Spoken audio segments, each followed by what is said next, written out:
everybody, it's Robin and I am back again with another video. So I'm continuing on today with another CSI video. I have received tons and tons of questions on the last two videos. So I just want to go ahead and get to a few of the most common questions that you all have asked for me in today's video. So if you are ready, just go ahead and stay tuned for these questions about crime scene investigation.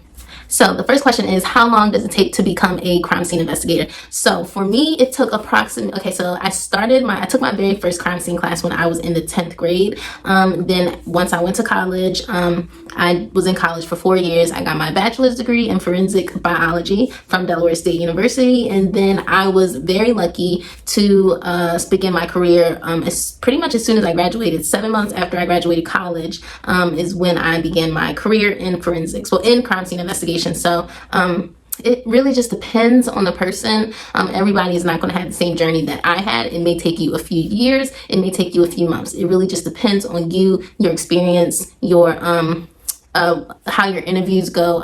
I also was very open to where I was going to work and live. Once I graduated college, I just wanted to be out of my parents' house. I did not want to move back in permanently with my parents. So I gave myself a 6-month time frame. I said, I'm going to be out of this house within 6 months, and I did it in 7, and I moved all across the country, halfway across the country to a completely different state, no family, no friends. So if you are open to relocating for a job, then you may have a better chance, because I applied to 27 different agencies when I graduated from college, and I just went with the first one that offered me a job. So the next question is, how do I get started in my career? And what I basically tell everybody is I would suggest obviously going to school for it first, getting your bachelor's degree. If you don't have a bachelor's degree, you're going to need some type of experience. So whether that includes being a police officer or some type of military experience or internship experience, something that is in the field where you're dealing with people, you're dealing with different types of crimes, or dealing with different gruesome things, I would say, if you want to specifically be a crime scene investigator. Now, if you want to do a different type of forensics, I can't really speak on that, but as far as crime scene investigation goes, you are going to need some type of experience. Me personally, when I was in college, I also did an internship with a forensic firearm services unit, so that was the extra experience that I had, as well as all of my college courses. So if you just are trying to go straight after college, then your educational background does count as experience. So just apply, make sure you practice before you go on any interviews, and you just know what you want to say, read, just know what you're talking about, and be confident, and just show your personality. Okay, the next two questions basically is the same question asked in a different way. It's do I have to be a cop first, or do I have to go to police academy? If you go to police academy and you make it through police academy, then you're a cop. So that can go both ways. The most common answer I would give is no, and that just depends on the agency that you decide to work for. Now, there are some agencies where the crime scene investigators are cops. They are sworn officers. And that leads me into another question. What is the difference between sworn and civilian? If you are a civilian, that means you did not go to police academy. You were hired based off of your educational background and your training and your experience. So you have what it takes to be a crime scene investigator. You just don't have a gun or a badge. So you do not have to go to police academy first in order to be a crime scene investigator if the department that you want to work for has a civilian crime scene unit. If they have the sworn crime scene unit, then yes, then you would have to follow their protocol, which would most likely be going to police academy for 6 to 9 or however many months their police academy is, followed by however long you have to be in patrol. Sometimes it's 1 year, sometimes it's 2 years or a little more. And then you work your way up into possibly going to the crime scene unit, unless you're placed into a different unit. So the process could be different as a sworn crime scene investigator compared to civilian. Okay, the next question is a criminal justice degree okay if I want to be a crime scene investigator? So a criminal justice degree is fine for most departments, but again, I can't speak on all departments. I only know about the 27 that I applied to. It's not necessarily just the criminal justice degrees that they're looking for. They are more so looking for crime scene related degrees, such as forensics or a physical science. Forensics or physical sciences, those are the number one choices. As far as degrees are concerned, criminal justice is okay, but if you have a criminal justice degree, I will also recommend that you get a minor or you take some classes in forensics if you can, or make sure that you have enough physical science classes as well, because forensics is heavily rooted in science. When I got my degree in forensic biology, and when I did that, I had a lot of science courses. I took forensic toxicology, which is a type of chemistry. I took biochemistry. I took forensic biology. I took just a zillion science classes when when I was in college as well as when I was in high school, because I received a ton of questions from high schoolers. So for all the high schoolers, if you are a sophomore, junior, or senior in high school, I recommend that you all ask your school counselors or whoever does your scheduling, whoever you have to talk to about what classes you want to take in high school. If you all have electives that you all can take, see if you can take more sciences than what's required. If you all have extra sciences that aren't necessarily mandatory to take, I recommend taking them. Don't just take the minimum just to get out of high school. Take more than what's necessary, just so that you have that, that knowledge base. So once you get to college, it won't be as hard and you actually know more things. And if there's a forensics class, please, please, please, if you want to be a crime scene investigator, take a forensics class.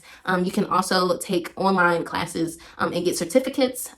They do have forensic certificates available at many different schools. Just Google with your friend, use Google. I don't have all of the answers. I just know, I know some things, but I don't know everything. So another question I received was, do I have nightmares about scenes that I have worked? And the answer is no. I have never really had a nightmare per se about any scenes that I have worked. Random things may trigger a memory, but it's not necessarily a nightmare because I'm completely wide awake and I'm aware of everything else that's going on. So I have thought about scenes when I'm not there, but I try not to. But I will say this, I am a Christian and I don't have I never really have nightmares anyways, but I think that's just because I pray. But if I go to a homicide or a suicide or any scene where someone is dead, then I always pray in my head over the person. So I think that also helps me into not having nightmares. But I don't really know if any other crime scene investigators have nightmares. I'm sure some do, because crime scene investigation can cause PTSD, and I have experienced different symptoms of PTSD, such as depression and anxiety, due to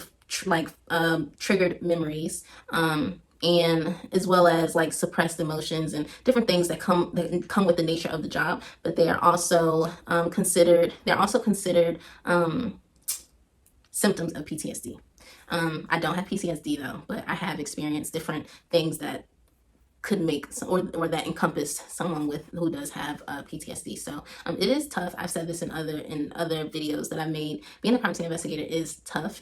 You have to be mentally tough and prepared every crime scene that you go to, especially if you're going to the harder scenes. I don't necessarily just mean break-ins to people's houses if no one was hurt or anything. If you're going to the hard scenes where you're seeing death after death after death after death, you have to be mentally prepared, and if you believe in a higher being, then pray to whoever that person is. I believe in God. I'm a Christian, so I stay prayed up and I make sure that I'm covered with the blood of Jesus before I step foot on any crime scene. So that is my process. I've had quite a few people ask, how much do crime scene investigators make? And what I say all the time is that crime scene investigators do not make enough. That is it, period. We don't make enough. We don't make enough money, period. So I would love to make $100,000 a year. $100 million would be nice too, but I would love to make $100,000 a year, and you're not going to be making that as an entry-level crime scene investigator, or even a second-level crime scene investigator, or like some agencies don't even have different level crime scene investigators. So honestly, like, I can't give a straight answer for that, because different agencies pay more. Like the agency that I worked at, you start off at one price, and one salary, and then once you promote to the second level crime scene investigator, then you get I believe it was like an $8,000 raise or something. Then once you become a supervisor, then it's like another couple $1,000 raise, and then manager, and then you just keep going up. The more you promote, the more money you will make. But that's just like with any job. So yeah, it really just depends, and sworn always makes more than civilians. So yeah, you just have to do the research. Typically, I didn't research this. This is a number I'm just throwing out there. But I would say on average, crime scene investigators make, on average, around the entire U.S., I would say probably around $58,000 to $60,000 a year on average. And that's for civilians, not sworn. Yeah, that's what I would say. That's my guess. I'm not sure. Don't quote me on this. This is just my guess. I would say between $58,000 and $60,000 a year. Average. Another question that I had received is, do you have to be good in science to be a crime scene investigator? So you have to get good grades regardless. I don't want anyone to think, oh, I can do good in this and then I don't need to do good in that. No, they want to see that you passed your science classes, yes, but they also want to see that you passed your English classes, because that means you know how to speak, read, and write well, which you have to do very good if you're a crime scene investigator. They want to know that you can do math, simple math, because sometimes you may have to do that as well. So yeah, especially if you're sitting there, you have to count up $3,000 that you just collected from a crime scene, and from a crime scene where there was a bunch of drug money and drugs everywhere, and now you have to count up $3,000. They want to make sure that you know how to count. So things like that. You need to be be good in all subjects that you take. So do you need to be good in science? Yes, but you also need to be good in math, English, and everything else. History, everything. Just get good grades and try your hardest when you're in school. But science is very important for forensics, yes. Okay, so this is a very important question. Someone asked, I have criminals in my family. Can I still become a crime scene investigator? And this question actually stood out to me because I think that it is just so common now where many people have criminals in their families, whether they're linked directly to them, whether it could be like their mother or father or brother or sister, or if it's a further, like a more distant connection, such as an aunt or uncle. Having a criminal in your family will not necessarily disqualify you from being a crime scene investigator. No. What is your criminal background? Do you have a criminal background or criminal history? Have you been involved in any of the criminal activities that they have done, or have you helped cover up for them? Those are the type of things that I'm sure they would probably want to know before they take the chance on hiring you, because it could possibly be seen as a risk, especially depending on the type of criminal that they are. I mean, are they stealing ice cream from out of the grocery store, or are they a serial killer? And you have to pass a background check in order to work for a police department. You have to be able to pass a background check.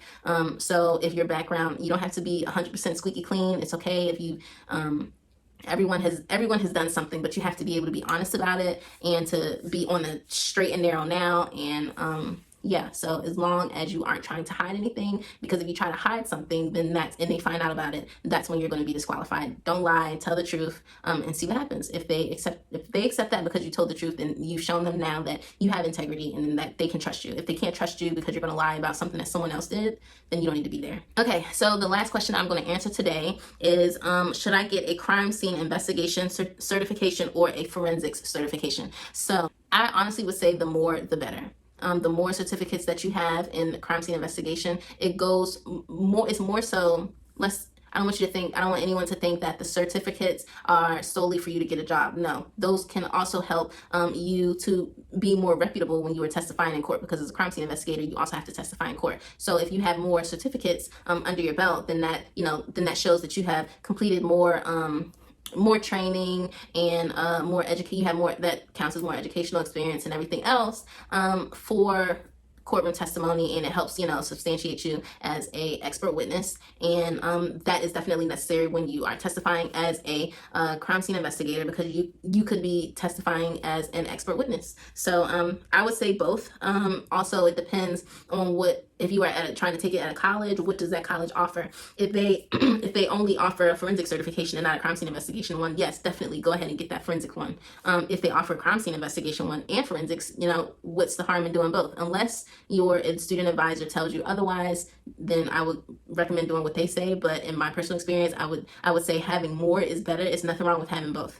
Okay, so that's all the questions that I'm going to get to today. If you all have any other questions, which I'm sure there are going to be more questions that people want answered, just go ahead and leave those down below in the comments, and I will make another video answering, part 2, answering more crime scene investigation questions. If you guys want to hear like crime scene stories, or like, I don't know, whatever you guys want to hear. There's certain things, obviously, by law, I'm not going to be able to discuss as far as like certain places, people's names, or things like that. But I mean, if you guys want to hear some crime scene stories or something, just let me know. I'm trying to give you guys more crime scene investigator content, because I know that a lot of people are interested in it, and I'm getting a lot more feedback from that. So I want to give you guys what you're looking for. So yeah, just go ahead and let me know in the comments below what questions you guys have about crime scene investigation. If you have not already subscribed to my channel, go ahead, hit the subscribe button, hit the like button, and please share this. If you know people who are interested in forensics or crime scene investigation, share this with them, because there are not a lot of crime scene investigators or a lot of people in forensics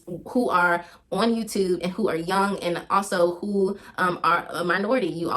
There are videos from other people who are older, who may not seem as relatable. I'm not knocking anyone's YouTube videos, but whenever I look on YouTube at forensics videos, there's always some older people talking, and it's just not interesting to me. I want to hear from someone who's younger, who's closer to my age, who's more relatable, and I feel like that's me. So I'm giving you guys this content, and just let me know what y'all want to see next. And yep, subscribe to my channel, and I will see you guys next time. Thanks for watching. Bye.